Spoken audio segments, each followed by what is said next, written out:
Hey everyone, Happy New Year, and we want to say Happy New Year and welcome to the very first Radiotopia Presents of 2024. It's a series that we are truly excited about. It's called Shocking, Heartbreaking, Transformative. Now, this is from documentarian Jess Shane, who put out an open call on Craigslist and then worked with 4 strangers to explore the standard rules that documentarians and journalists use to tell their subject stories. So the series gets into all sorts of questions about what happens when people's real lives are collected, edited, and consumed. The show pulls back the curtain on what goes on behind the scenes of your favorite nonfiction shows. And then it turns in on itself and some really interesting twists and turns along the way in the making of the show. I've gotten to know Jess a little bit over the making of this show. Every time I chat with her, there's a new wrinkle to this story. It is really incredible. So go check out the new Radiotopia Presents series, Shocking, Heartbreaking, Transformative. It is out now on your favorite podcast platform.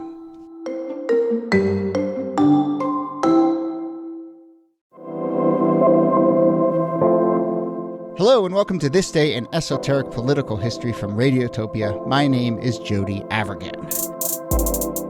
This day, April 22nd, 1889, about 50,000 people are standing in the middle of nowhere, in what was then referred to as the unassigned lands in what is modern-day Oklahoma. The people lined up on the edge of a nearly 2 million acre tract of land, and then, right at noon, a gunshot, and the mad dash began. Would-be settlers rushed into the territory to claim their cheap land and establish their territory.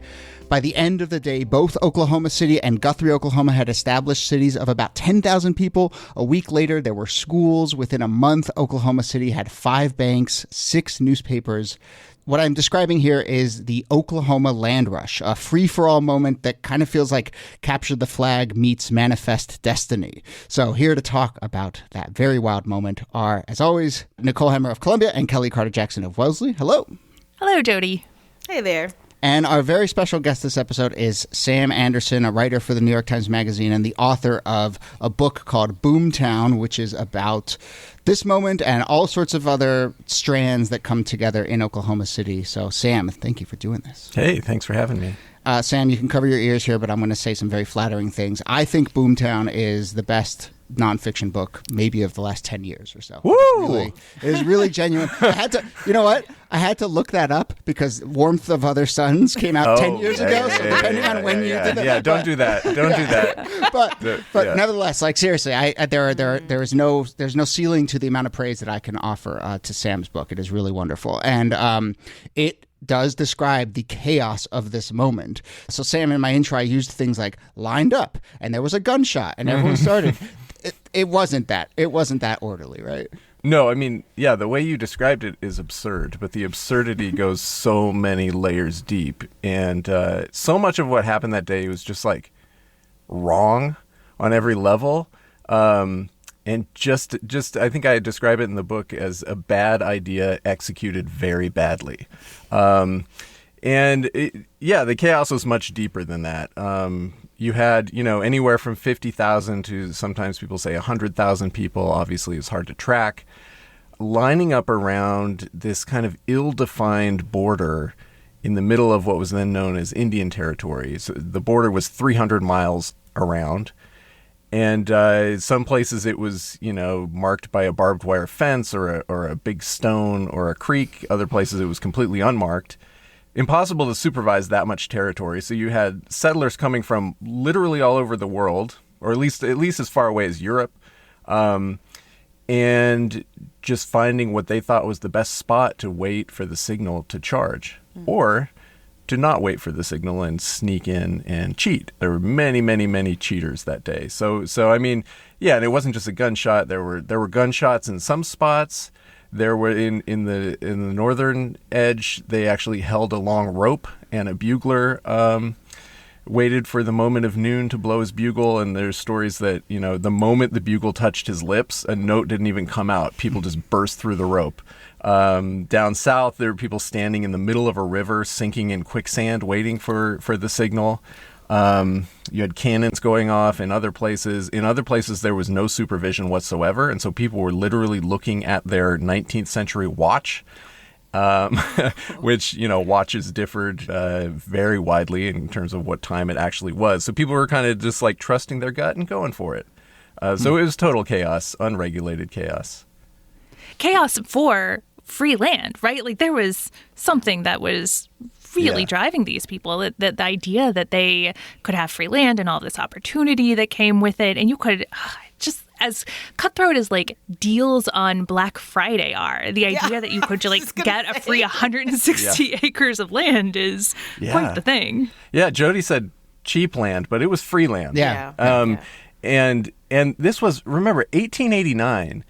People hear this in 2021 and think, oh, old-timey, whatever, ancient history. 1889 was yesterday. I mean, 1889 was modern America. Like, one of the crazy things about the land run is you had, it was a modern media event. Like, you had mass media, full-on newspapers, magazines. Harper's Magazine, which you can still go buy at a newsstand, was there reporting on the land run. The first train car that came in, when the first train came in, afternoon, was full of media members. So this was a self-consciously modern, monitored, reported on event.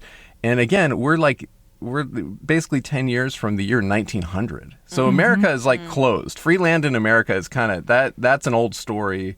The gold rushes are all basically done. The free land, the manifest destiny is kind of shut off. And so to have this literally free land, if you're the right kind of person, in the middle of the country, it's a miracle to people. And that's what sets off this total bonanza.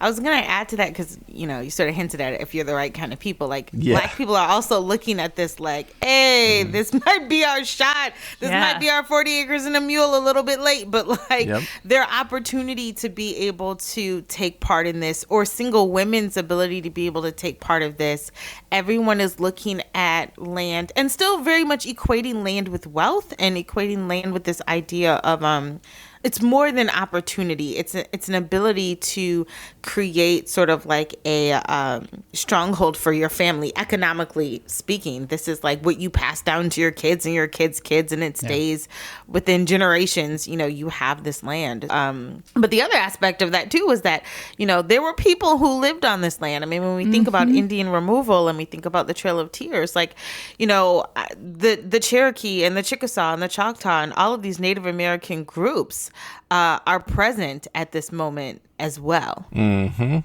the settlers have to be, because again, so this what white settlers called the unassigned land had only been quote unquote unassigned for about 30 years. It had been occupied by the Seminole and Creek tribes before that, who had been in one of the infinite line of dominoes of like treaty breaking and just total betrayal by the U.S. government, who had been cleared out after the Civil War. And that's when this land, which was surrounded on all sides by what continued to be Indian territory, guaranteed, as long as the grass grows and the waters run, was suddenly open. And the government didn't know what to do with it. And white settlers all around it in Kansas and Texas, of course, started going crazy for this land and saying, that's for us. We are citizens of this country. That's not occupied by anybody. Give it to us. Now, the native people all around that unassigned land in Indian territory were like, don't let these white people into the middle of Indian territory, because they knew, of course, like, you inject white people into the center of the last territory held for indigenous people on this continent, and the rest is going to crumble too, which is exactly what happened. So they tried to keep them out. And even on Land Run Day, part of the process was people had been flocking from around the world to Kansas and Texas and all these places around Indian territory. And to prepare for Land Run Day, the troops had to march all these settlers through actual Indian territory. And so the people there had to watch them come through and be like, well, there it goes. And they were right. It didn't take long before the rest of Indian territory kind of crumbles as well. I want to talk a little bit about this notion of this being a modern event, because, as chaotic as it was and as sort of ramshackle as it seems, there was a very sort of like technocratic, I guess, like idea at the heart of this, or very modern idea, which is basically we can create a metropolis overnight. We can kind of will this from nothing into a modern city. And so can you talk about some of those sort of like big ideas around the just basically instant creation of Oklahoma City? Yeah, I mean, I think you have a lot of sort of fantasies of, right, a lot of the stuff that comes along with Manifest Destiny, these kind of fantasies of civilization versus wilderness. And especially like the white civilizing force doing something productive with land that has been wasted for all these thousands of years.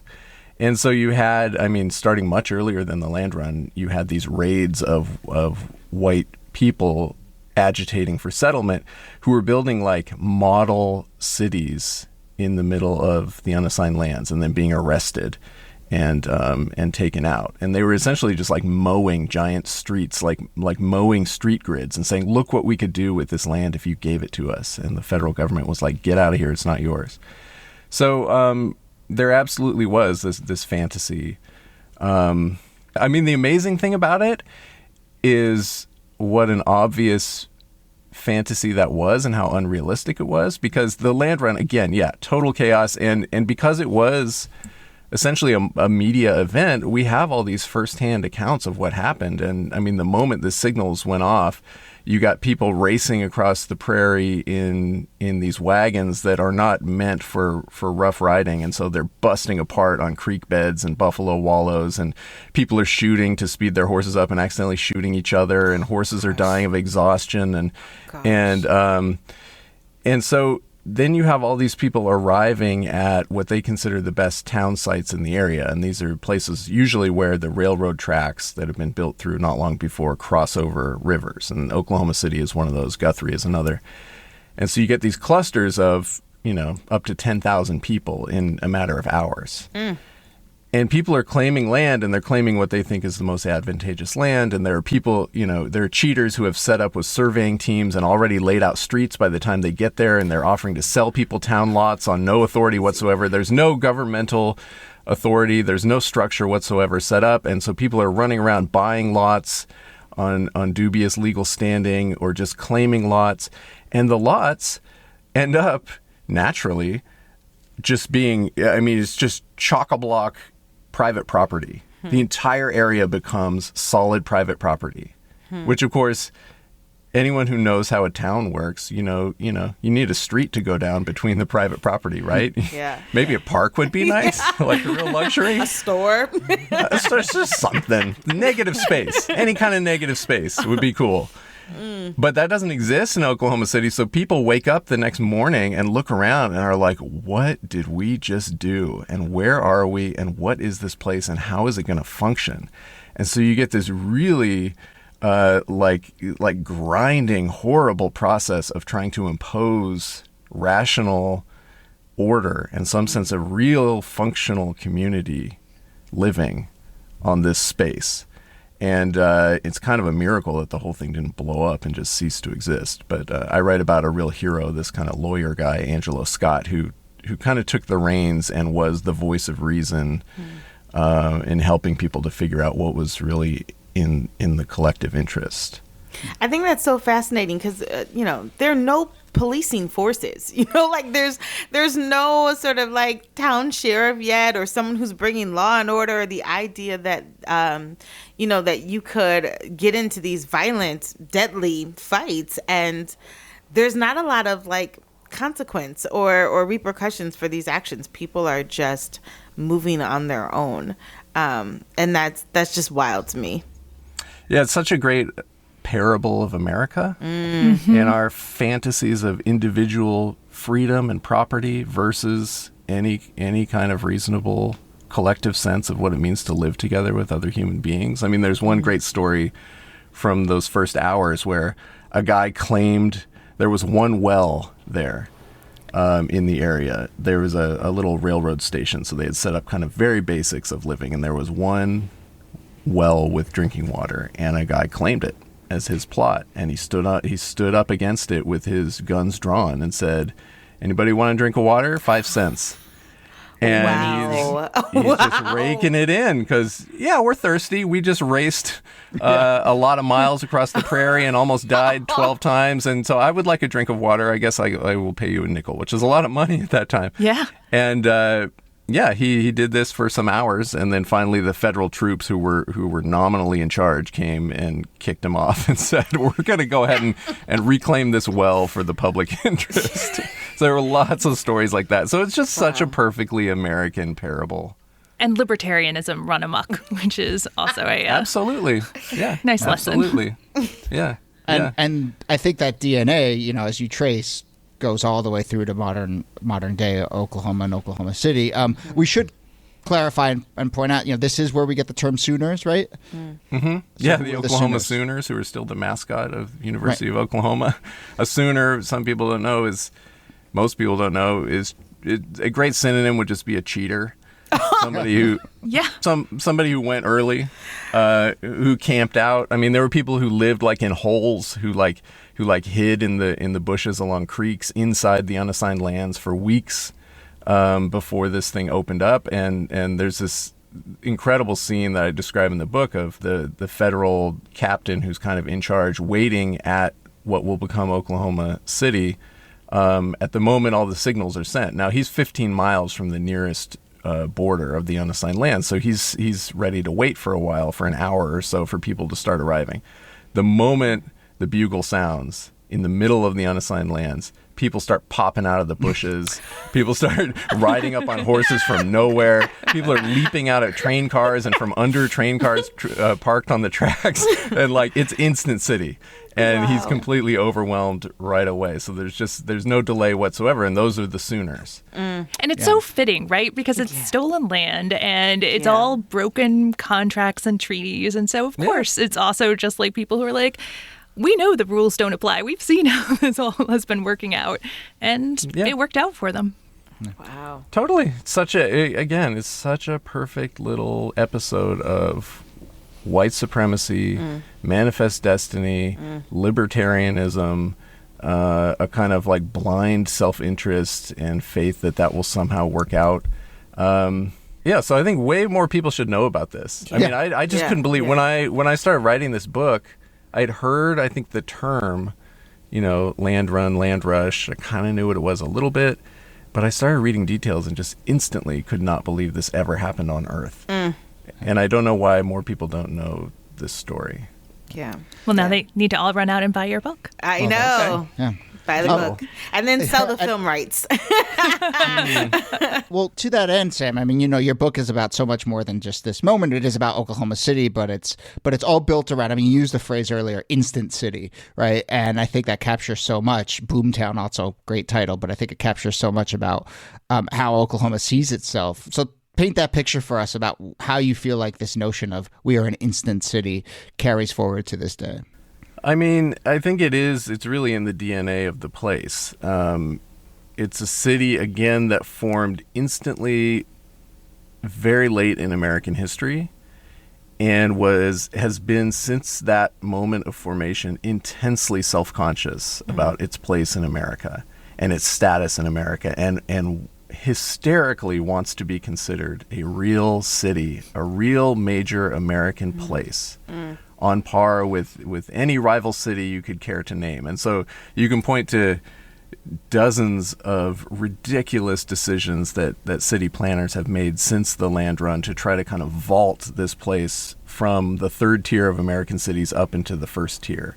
And that goes from everything from its truly disastrous approach to urban renewal in the mid-20th century, to its scandalous acquisition in the 21st century of this NBA basketball team, the Thunder, which it essentially stole from Seattle in an effort to make itself what it called a big league city.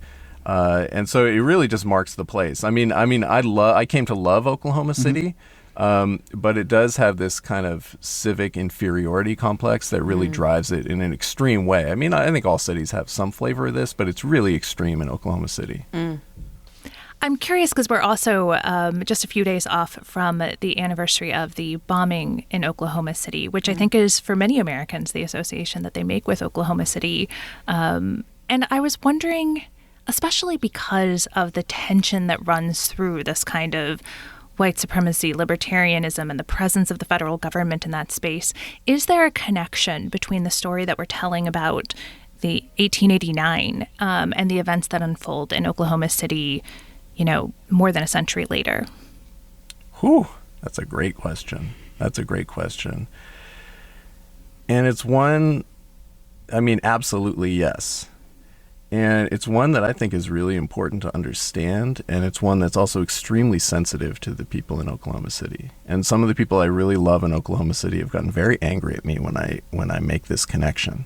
You look at, I've been thinking about Timothy McVeigh, who perpetrated this bombing in 1995 a lot over the last 5 years in America, because he is, in a way, what he was doing was he was trying to blow up and succeeding in blowing up a federal building somewhere in America. He wasn't from Oklahoma. He chose it because it was an easy target. He could drive right up and blow it up in order to strike a blow at the heart of the federal government and start a new American revolution. He was an extreme white supremacist, kind of libertarian, gun rights maniac who was using all the rhetoric that would become common in the Tea Party, 15 years after him, and extremely common in the America First Trumpist movement. And to me, when I walk through that bombing memorial in the middle of Oklahoma City, which is one of the most moving, beautiful places I've ever been, I go to the bombing memorial literally every single day I'm in Oklahoma City. I walk through it. And part of what I think about is this is a monument to a strain of white supremacist American extremism and the violence that that it can do, the violence that it is designed to do, that it inevitably does at all different scales all the time. And that's what this beautiful memorial is a monument to, the violence that white supremacy does.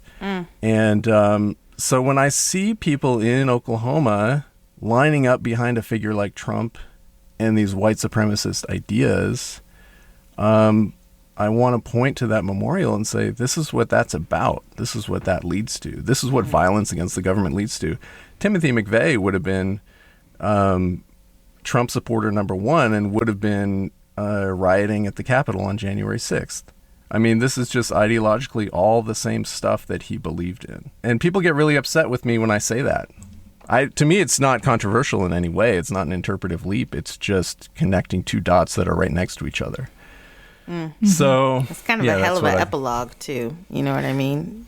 And when you think about like the bookends of a city, of a place. I hate to leave it there, but there's so much about like these ideas that serve as really a microcosm for how we understand just America in general. Yeah. And I try not to be like, I don't think I'm fatalistic about it. I have some optimism and some hope. And again, I came to love Oklahoma City, and I came to love a lot of people in Oklahoma City. And I think it's just, there's so much power in learning this actual history and naming it. And there was so much goodness and beauty in the city's response to the bombing in particular. And there's so much depth in the community there that I feel like is antithetical to that kind of ideology. And so I would tell people when I speak in Oklahoma City, I always talk about white supremacy, and I say trying to understand Oklahoma City without talking about white supremacy is like trying to understand the world without talking about gravity. It's just why the city is where it is and is shaped like it is and everything about it. And I think in a way, if you can accept that as a white person and just understand the truth of that history, like it's a little bit liberating in a way. You don't have to be so defensive about it. It's just like this is a system that we were all caught up in, and it's not a program that we have to keep playing out. Like we can actually do something about this. So I try to be a little optimistic about it. But this is the story of America contained in this one place, just like a very exaggerated form of the story of America. And what I found was I could not tell that story without going deep on white supremacy, because that's the story of America. Yeah, I was going to say.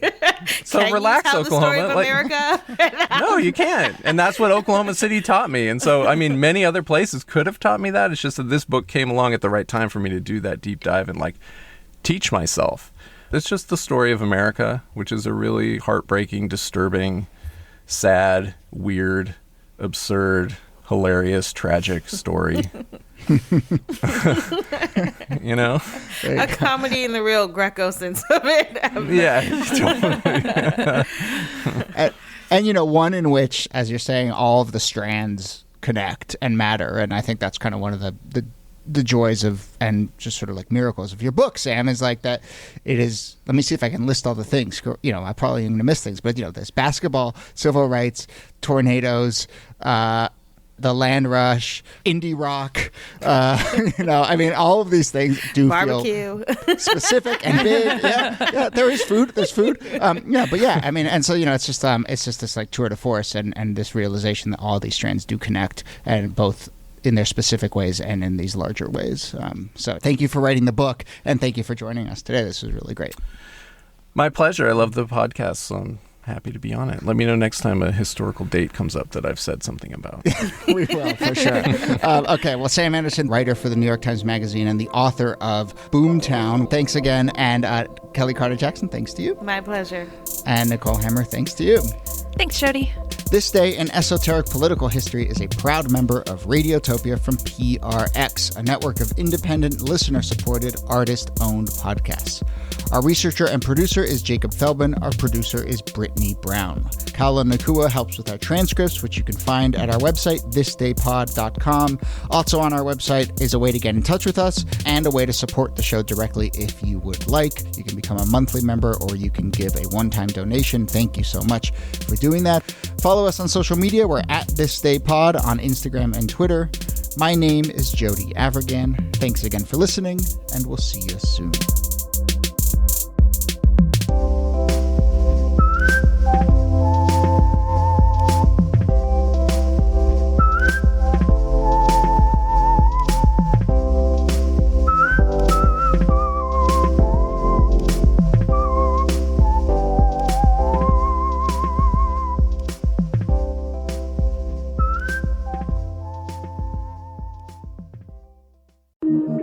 Radiotopia.